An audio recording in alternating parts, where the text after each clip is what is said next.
من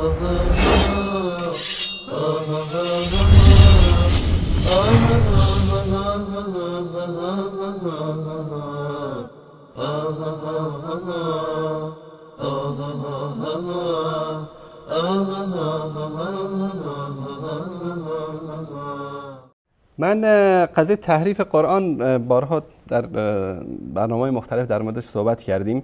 چند روز قبل همینطور داشتم بعضی از این صفحاتی رو که اینا دارن و کلیپ هایی که در رد شبکه وصال حق میگذارن، کلیپی نداره منو جلب کرد که عنوانش هست پاسخ دندان شکن شیعه به شبهه وهابی ها که میگویند شیخ کلینی گفته قرآن 17,000 آیت دارد. گفتم بابا بریم ببینیم که این جواب دندان شکن چی هست. یک بیننده‌ای که حالا شبکه ما رو دیده و این مورد رو شنیده به اینا زنگ میزنه. بیاید با هم ببینیم که این جواب دندان شکن اینها تا چه اندازه دندان شکن هست. مطلب دوم این که شبهه‌ای را مطرح کرده بودن در رابطه با آقای کلینی که گفته بودن در کتابشون 17,000 آیه هست و این در چاپ جدیدشون مثلا تغییر و تحولاتی ایجاد شده. این شبهه مثلا این 17,000 آیه جریانش چیه؟ اصلا کل آیات قرآن کریم 6,000 خورده آیه هست. من این شبهه رو خواستم از روی آنتن شبکه ولایت به اون وهابی تکفیری که داره نشون میده. هر موقع ما میریم روی خط این آقا میاد میگه آقا شیخ کلینیتون اومده گفته که آقا قرآن 17,000 مثلا آیه داره، در صورتی که این شبهه رو شما اگر به صورت صحیح و منطقی انشالله توضیح بدین برای این آقا، برای روشنگری بد نیست. بسیار این آقا خیلی توضیح بشه. ممنونم از شما احمد آقا از اصفهان. سپاس خدا نگهدارتون باشه. التماس دعای. اینم حالا پاسخ کوبنده استاد شیعه به این شبهه.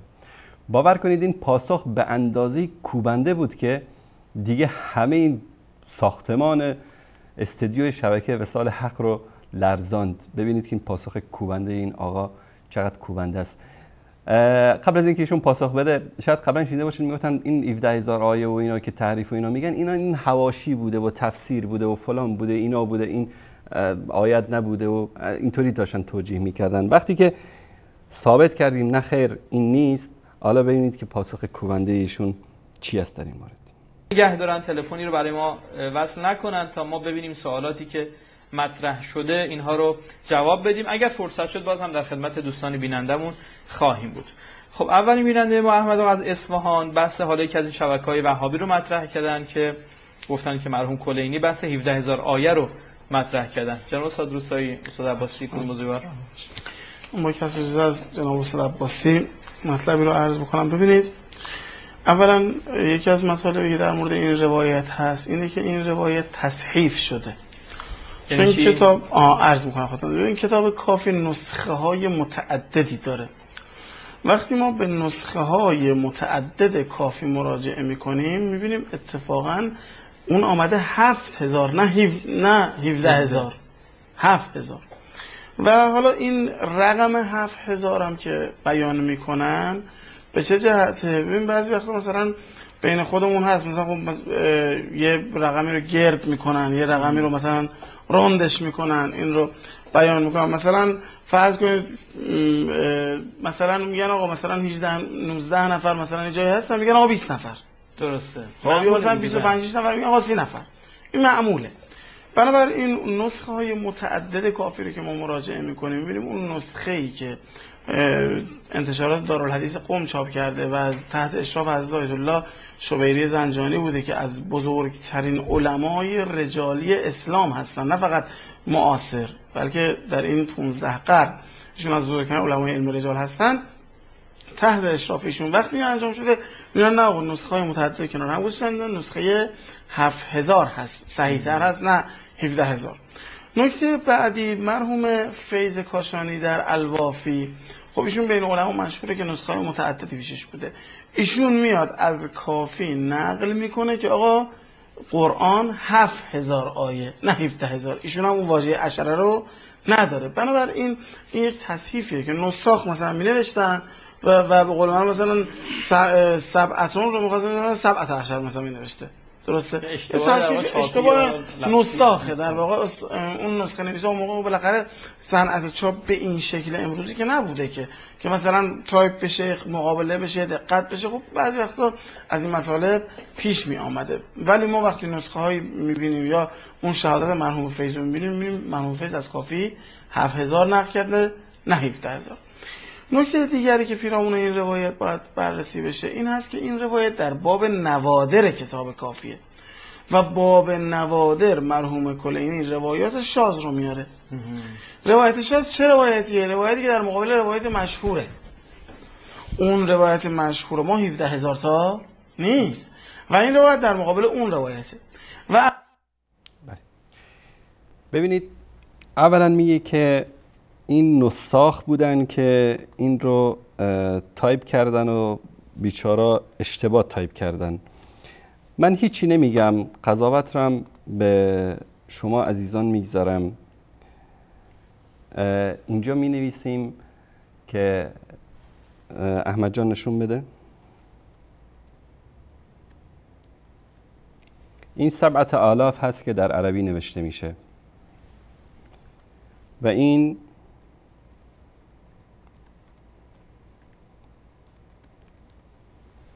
این 17000 است، 17000.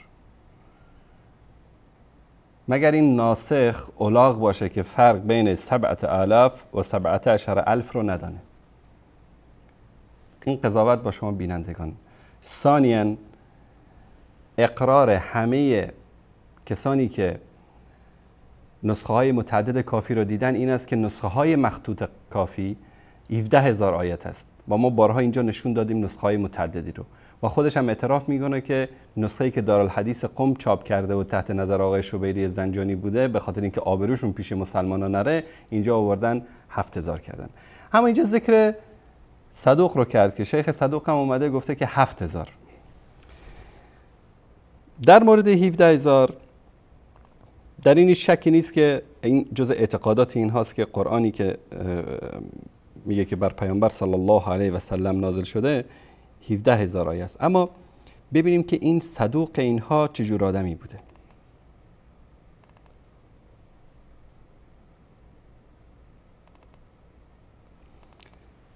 این کتاب بهارالانوار هست، احمد جان نشون بده.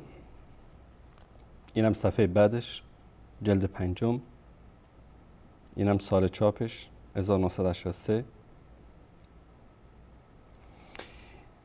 در اینجا مجلسی روایتی را از کلینی میاره در این باب سعادتی و شقاوه در جلد 5 صفحه 156. بعد از اون این روایت را از شیخ صدوق نقل میکنه در اینجا. بعد میگه که بیان این مطلب رو در اینجا ببینید چقدر جالبه. هذا الخبر مأخوذ من الکافی. این خبر از کافی گرفته شده. این آقای صدوق این حرف را از کافی آورده. و فی تغییرات عجیبه، در این تغییرات عجیبی در این روایت دیده میشه. جای قطع شده، جای اضافه شده، قطع و برید شده این روایت. تورث سوء الظن بالصدوق، که با سبب میشه که ما گمان بد بکنیم به شیخ صدوق. و انما فعل ذلك لیوافق مذهب اهل العدل، مذهب شیخ صدوق. میگه به خاطر این خیانت ها رو کرده، این قطع و بریدها رو کرده تا چی کار بکنه؟ تا این رو موافق با اون اعتقاد خودش، مذهب خودش بگردانه. پس یکی از اعمالی که شیخ صدوق اینها میکرده این بوده که روایات رو بر حسب هوا و هوس خودش قطع و برید میکرده. تنها مجلسی این حرف رو نمیزنه، دیگران هم در مورد شیخ صدوقشون همین نظر رو دارن که ایشون یک دروغگو خیانتکار بوده که این کارو میکرده. به طور مثال مستدرک الوسائل از الحاج میرزا حسین نوری طبرسی، در اینجا در روایتی که در اینجا میاره مستدرک الوسائل، اینم شناسنامش،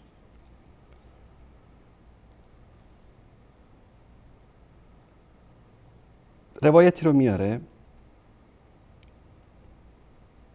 که آقای صدوق روایت رو از کلینی نقل میکنه، از طریق در مورد صدوق میگه که از محمد بن فضیل این روایت رو نقل میکنه که این روایت با روایت دیگری که اصل هست اختلاف شدید داره. چیکار میگه؟ میگه این کار آقای صدوق چی بوده؟ و هذا و یظهر من بعض المواضع ان الصدوق رحمه الله کان یختصر خبر الطویل. آقای صدوقی که از هنراش چی بوده؟ این حوصله نداشته زیاد این احادیث طولانی رو میگرفته تق تق تق قیچی میکرده، مثل کاری که امروز قزوینی میکنه، قطع و بریدش میکرده. و یسقط منه، ساقط میکرده از اون ما ادى نظره الى اسقاطی، چیزی که خوشش میومده چیکارش میکرده؟ این رو حذف میکرده، اسقاطش میکرده از روایت. در اینجا در احتجاج هم میگه این به زیادات کثیر اسقط الصدوق فی توحید. در کتاب توحیدش صدوق این روایتی رو که ذکر میکنه خیلی چیزها رو از اونجا چیکار کرده؟ انداخته. از جمله کارهایی که کرده چی بوده؟ ان الساقط هو المواضع التي صرح علیه السلام بوقوع النقص والتغییر فی قرآن المجید و هی 9 مواضع. 9 جایی رو که انداخته آقای شیخ صدوق و بهش اشاره نکرده و تحریفش کرده و خیانت کرده، جاهایی بوده که در اونجا از امام علیه السلام روایاتی رو ذکر کردن که این روایات دال بر وقوع نقص و تغییر در قرآن مجید بوده. این به خاطر این بوده که ایشون اعتقاد بر این داشته که نقص و تغییری در این قرآن نیست. اعتقاد داشته، روایت نداشته که ثابت بکنه. ما گفتیم که هیچ کس از علمای اکابر شیعه نیامدن بگن که والا کسی که قائل به تحریف قرآن هست کافر است، یا این قرآنی که در دست ماست بدون نقص بدون زیاده همون قرآنی است که بر رسول الله صلی الله علیه و سلم توسط جبرئیل نازل شده، بلکه روایت هایی که وجود داره روایت های متواتری هست دال بر تحریف قرآن در مذهب شیعه و همان گونه که امامت را از طریق روایات ثابت میکنن تحریف قرآن هم در نزد اینها ثابت شده است. بعد چی میگه؟ این کار رو به خاطر میکرده تا این روایت موافق مذهبش باشه. خلاصه کلام میگه که خلاصه و بالجمله فامر الصدوق مضطرب جدا. این آقا خیلی وضعش خراب بوده، خیلی وضعش مضطرب بوده، پریشان بوده. یک جالب است، من بارها گفتم عجب دینی دارن اینا. خب همه دروغگو اسمش صدوق است، یعنی انسان هایی که بیشترین ضربه رو برای اسلام زدن القاب خیلی زیبا و قشنگ برای اینها درست کردن.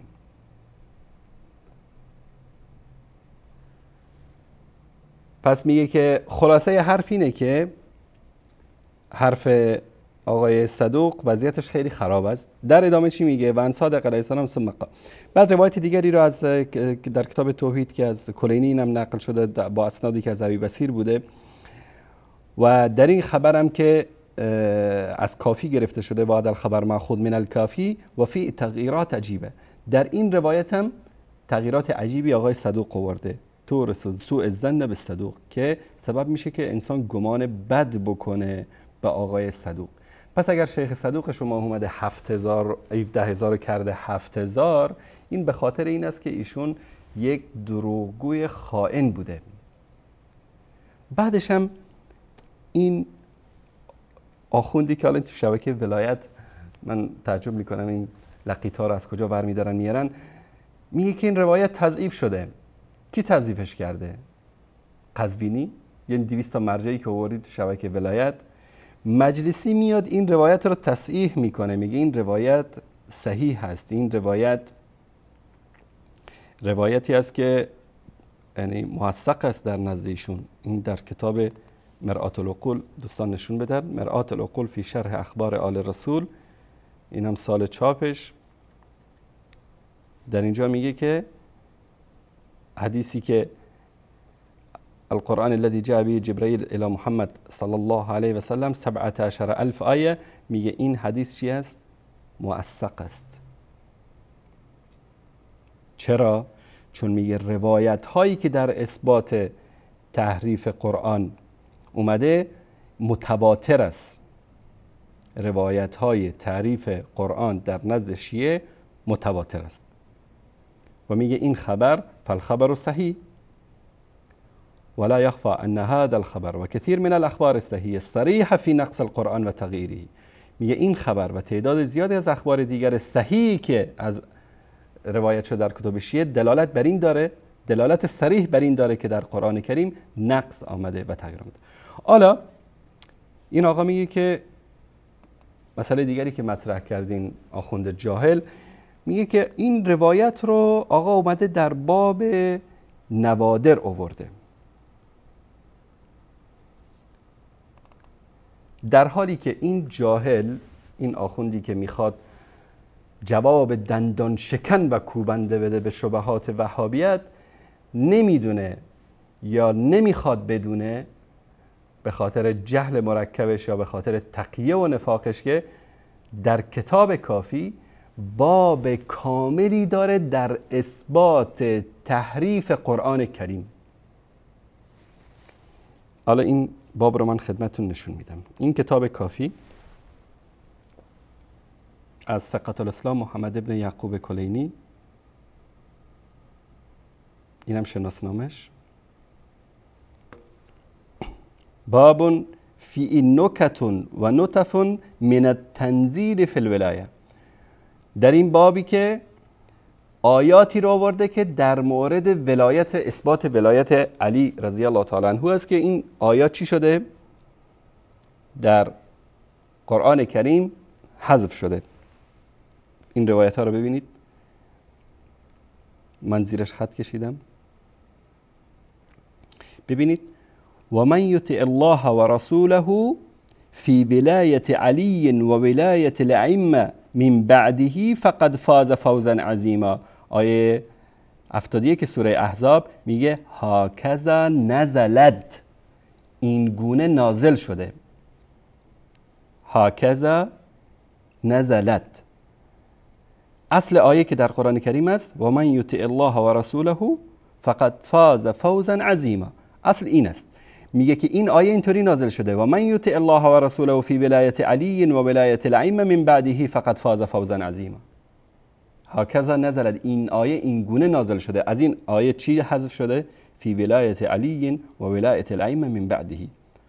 و این آخوند میگه که این روایت 17000 آیت در باب نوادر و روایت های شاذ آورده است. یک باب کامل در کتاب کافی کلینی است علیه لعنت الله که در اثبات تحریف قرآن کریم. روایت های بعدی هم همچنین.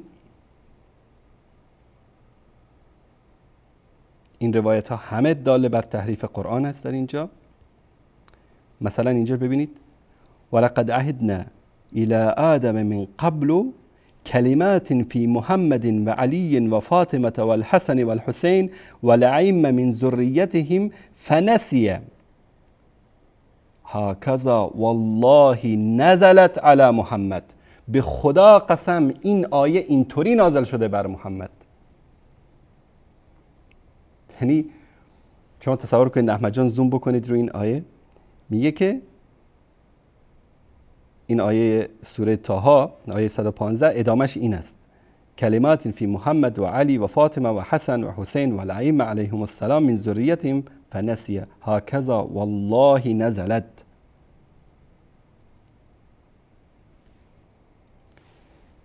در اینجا ببینید میگه که نزل جبرئیل به هذه الآیه علی محمد هاکذا بیس ما اشتروا به انفسهم ان یکفروا بما انزل الله بغیا، تا ادامهش ببینیم.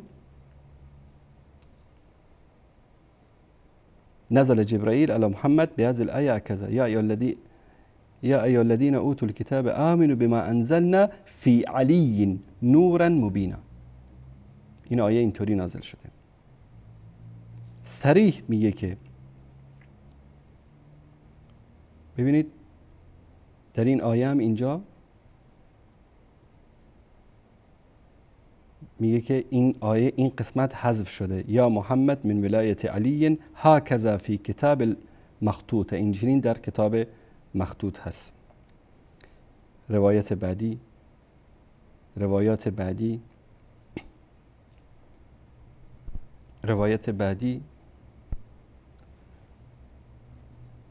فستعلمون من هو في ضلال مبين يا معشر المكذبين حيث أنبأتكم برسالة ربي في ولاية علي عليه السلام والأئمة عليهم السلام من بعده. میگه هکذا انزلت، این گونه نازل شده. در این آیه سأل سائل بعذاب واقع للكافرين بولاية علي هكذا والله نزل بها جبرائيل على محمد صلی الله علیه وسلم. والله که جبرئیل این آیه رو این گونه نازل کرده. للكافرين بولاية علی از این آیه حذف شده. همه این روایات در این باب من زیرش خط کشیدم.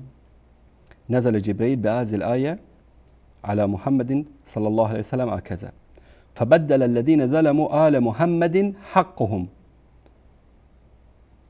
این آیه میگه اینطوری نازل شده. نزل جبرائیل به هذه الآیه، این آیه رو این گونه نازل کرده. و ان الذين ظلموا آل محمد حقهم، و این آیه اینطوری نازل شده. فی ولایت علی، فی ولایت علی حذف شده. و هكذا نزلت هذه الآیه، این آیه هم اینطوری نازل شده. نزل جبرائيل بهذه الآية هكذا فإن أكثر الناس بولاية علي إلا كفورا.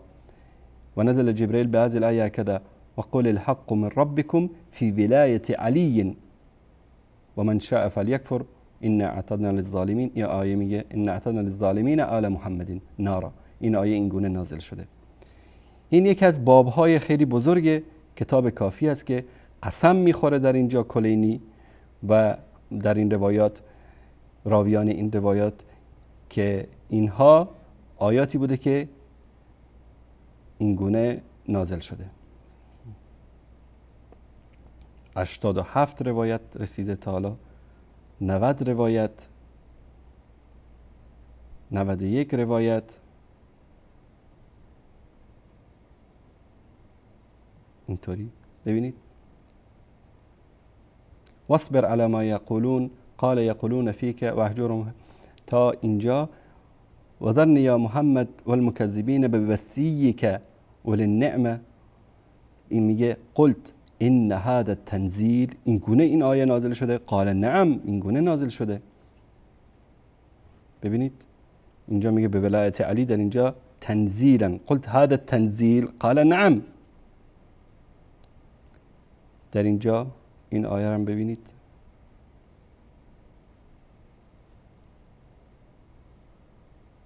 گفتم این گونه تنزیل شده، گفت نعم این گونه تنزیل شده. در این باب 92 روایت و حدیث در باب کامل در اثبات تحریف قرآن میاره. بعد این آخوند چی میگه؟ میگه این روایت رو در باب نوادر ذکر کرده، یک روایت شاذ هست. ادامه مطلب رو ببینید. ما از امام صادق علیه السلام نقل داریم در همون مقبوله عمر بن حنظله که روایت معروفی هست و علما قبولش کردن. اونجا حضرت میفرمایند که و یترک الشاذ الذی لیس بمشهور عند اصحابک. اصلا وظیفه ما این است که روایت شاذ رو کنار بذاریم، یعنی از بحث تصحیح بگذاریم، از بحث نسخه ها بگذاریم، از اینها که بگذاریم میگیم روایت شاذه. نکته دیگری که بهش اشاره کرد، گفت اینا اومدن همینطور رند کردن، گرد کردن این رو، یعنی 6600 خورده ای بوده، اینو گفتن حالا بگید که 7000. مگه مسخره است؟ مگه این مثلا 4-5 آخونده که شما همینطور رندش بکنید؟ این آیات الهی است، یک حرفش اینور اونور بشه شما رو از دین، از ملت خارج میکنه، کافر میشی. بعدش 10,000 که خوردن همینطور، این شطور رو با بارش میخورن این آخوندا. 10,000 آیه رو همینطور قورتش داده، حالا مونده تو این 7,000. اینم میگه که همینطور گردش کردن، رندش کردن. مقام روایت مشهوره و دستور هم در همون بخش آورده، در بخش نوادر آورده، بله، که روایت نادر و شاذ رو میارن اونجا. و بنابراین از نظر اهل بیت هم ما دستور داریم به روایت مشهور عمل بکنیم. از اینها که بگذریم، مرحوم صدوق رحمت الله علیه در کتاب اعتقادات الامامیه ایشون میاد بیان میکنه، میگه اعتقادنا، اعتقاد ما شیعیان چیه؟ این هست که ان القرآن الذي انزل الله تعالی علی نبیه محمد، این قرآنی که خدا بر پیامبرش رسول خدا نازل کرده، اون چه قرآنی؟ هو بین دفتین، همین قرآنی که بین این دو جلده، و هو ما فی اید الناس. در مورد صدوق روایتاشو خوندیم از اقرار علمای خودشون که ایشون یک آدم دروغگوی خیانتکار بوده، حتی روایت تحریف قرآن رو هم بهش خیانت کرده. دیگه راه حلی دیگه پیدا نکردن، دست به دامان شیخ صدوق شدن. اگر صدوق رو نمی داشتن اینا چیکار میکردن؟ لیس باکثر من ذلک، میگه همینه که در دست مردم. و بعد مرحوم صدوق در ادامه میاد میگه عدد سوره هاش چقدر هستش نزد مردم؟ 114 سوره. و میاد یکی یکی توضیح میده پیرامونش و مطالب رو بیان میکنه و میگه بالاخره ما این رو این مقدار قبول داریم. اما اشاره به آیات هم میکنه اونجا. بله، عرض کنم که اشاره، بله یه اشاره هم به بعضی سوره ها و بعضی اینها داره و این رو مرحوم صدوق قبول نمیکنه که به قول معروف مثلا بله این مجری در اینجا میگه که منظورش این است که بیچاره میخواد به یک آیه شیخ صدوق میگه که قرآن چند هزار آیت است، این میگه بله اشاره به بعضی از آیات میکنه، انگار که سوال رو متوجه نمیشه یا همینطور تجاهل میکنه، در حالی که همه اینها اعتقاد به تحریف قرآن دارن. و ما بارها گفتیم این تحدی که از 4-5 سال است ما در شبکه وصال حق داریم اینو میگیم و تکرار میکنیم که اگر واقعا اینا اعتقاد به تحریف قرآن ندارن، کار خیلی ساده است، یک بیانیه صادر بکنن بگن هر کس که اعتقاد به تحریف قرآن داره کافر است، مرتد هست، جاویدان در آتش جهنم است. ما بارها گفتیم ما هیچ برودرواسی با کسی هم نداریم، هر کسی که اعتقاد به تحریف قرآن داره، هر کسی که هست کافر است، مرتد هست و جاویدان در آتش دوزخ است. بیاید شما این حرفو بزنید اگر واقعا راست میگید. این قرآنی که میگه این قرآن ما همینه. نکته دیگری که باز بعضی از علما اومدن بیان کردن، میگن آقا نه، ممکنه مقصود از این 17,000 آیه که آمده در روایت، این مقصود اون آیه مصطلح نباشه. ما جناب اسماعیل خودتون میدونید در زبان عربی اینجا فقط هیچ پاسخی نیست، اینجا فقط شما بخندید که اینها بینندگان و مخاطبینشون رو چه تصور میکنن؟ گاو، گوسفند، الاغ، فکر میکنن که این شبکه ولایت برای باغ وحش پخش میشه. شما تصور بکنید تا چه اندازه اینها میخندن به عقل بشریت. گاهی اوقات کلمه آیه به معنی نشانه و برهان استفاده میشه. خب موارد متعددی هم داریم. مثلا از گذشته داشتیم تا کن آیت الله میگه آیت الله. آره، یا مثلا از سوره آل عمران آیه 41 داریم قال رب اجعل لی آیه، خدا یه آیه برای من قرار بده. خدا چی میگه؟ آیتو که الله تکلم الناس ثلاثه. خدایا من مریم بالاخره یک حرفایی دارم، یا من زکریا یک مسائلی دارم، چه کنم؟ میگه آقا شما 3 روز نباید با مردم حرف بزنید. درسته؟ یا مثلا آیات دیگری که مثلا لولا نزل علیه آیه، خب چرا معجزه ای از جان پروردگار نمیاد؟ چرا نشانه این؟ چرا چیزی نمیاد؟ بنابراین خود این اصلا فرض کنید از همه این حرفا بگذریم، بگیم آقا ما از این گذشتیم که تصحیفه، فرض بکنیم از اینم گذشتیم که مثلا اون جمله مرحوم صدوق، از اینم گذشتیم که روایت شاذه. اصلا ممکنه به معنی چی باشه؟ معنی برهان باشه این کلمه آیه. آقا در قرآن 17,000 برهان آمده است برای اثبات راه حق و جدایی از باطل. این اشکالی نداره، روایت رو پس میتونیم این گونه هم معنا بکنیم. بسیار عالی، ممنونم از شما که انقدر جامع و کامل پاسخ دادید جناب استاد روستایی.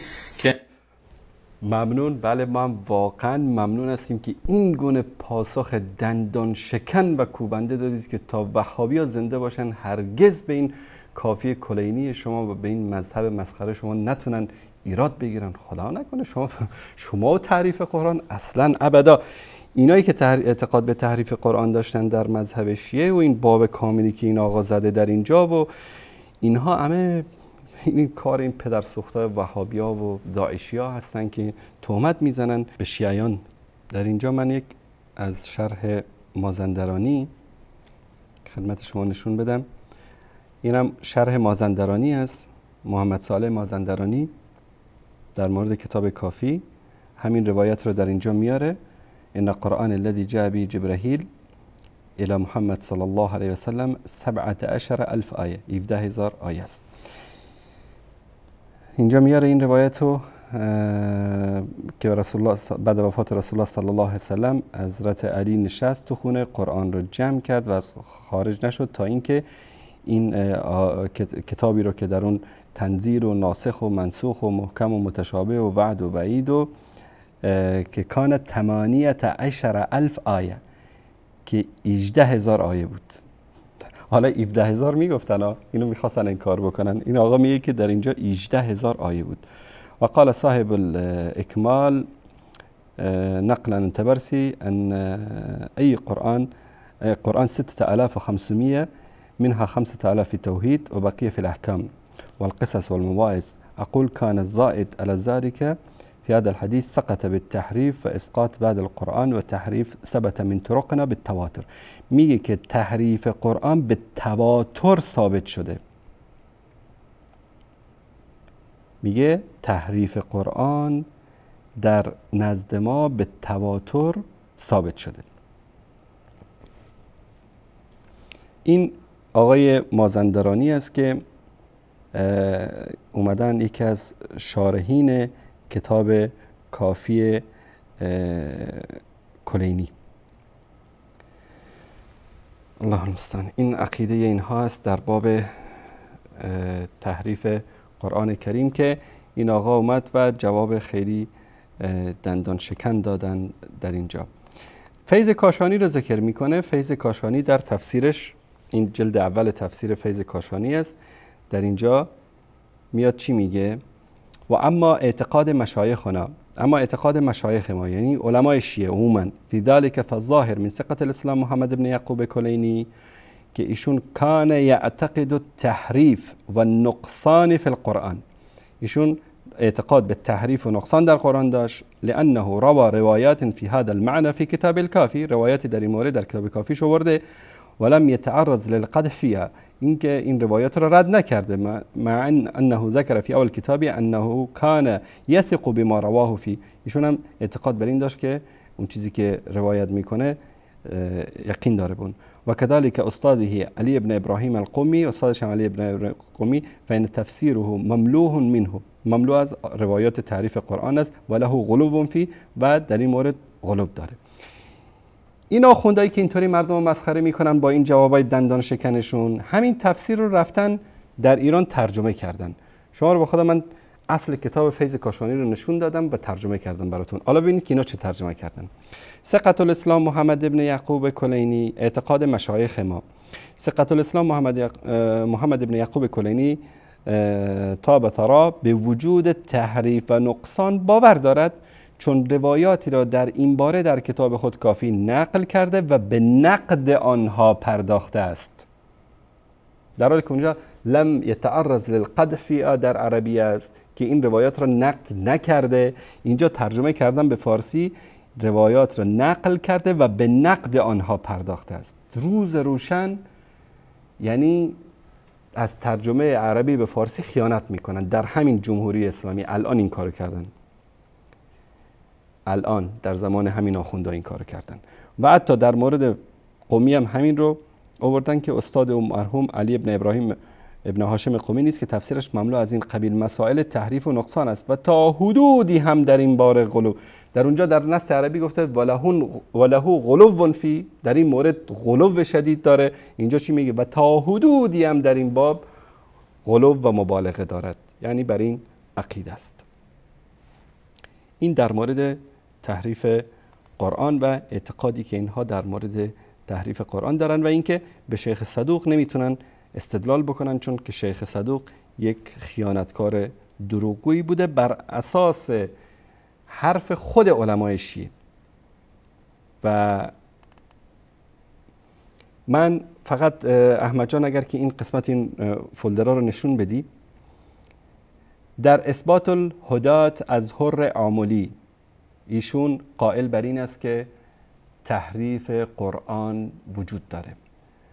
من همه اینها رو اسکن شده شو دارم اینجا، تک تکش رو میتونم خدمتتون نشون بدم که روایات اخبار متواتر است در این مورد میگه. تشکر احمد جان. الانوار النعمانیه از سید نعمت الله جزایری، ایشون هم در این باره میگه که تواتر هست، تواتر در این باب است، در باب تحریف قرآن.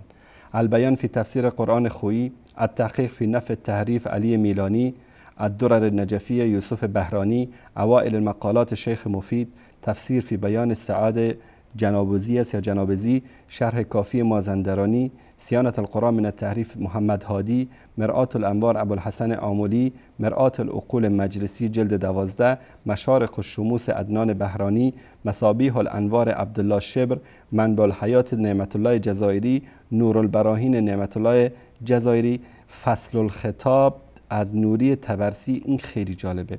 این کتاب که نسخه سنگیش هست که قبلا در ایران چاپ شده، اسم این کتاب است فصل الخطاب فی اثبات تحریف کتاب رب الارباب.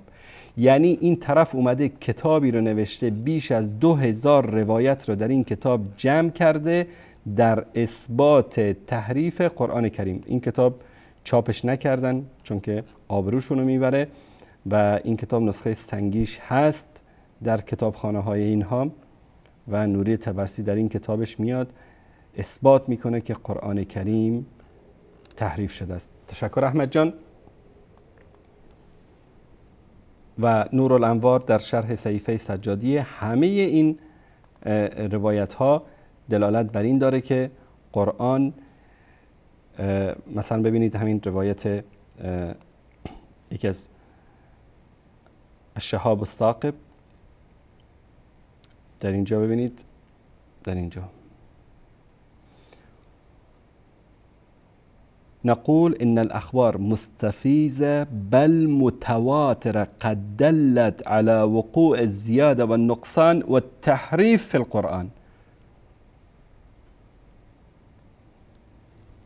میگه اخبار دلالت میکنه و متواتر است بر این که در این قرآن زیادت و نقصان و تحریف آمده. تشکر میکنم. و اگر ما بخوایم در این مورد صحبت بکنیم، هزاران روایت و دلیل و تصاویر اسکن شده از کتاب های اینا داریم که دلالت بر تحریف قرآن کریم از دیدگاه شیعه داره.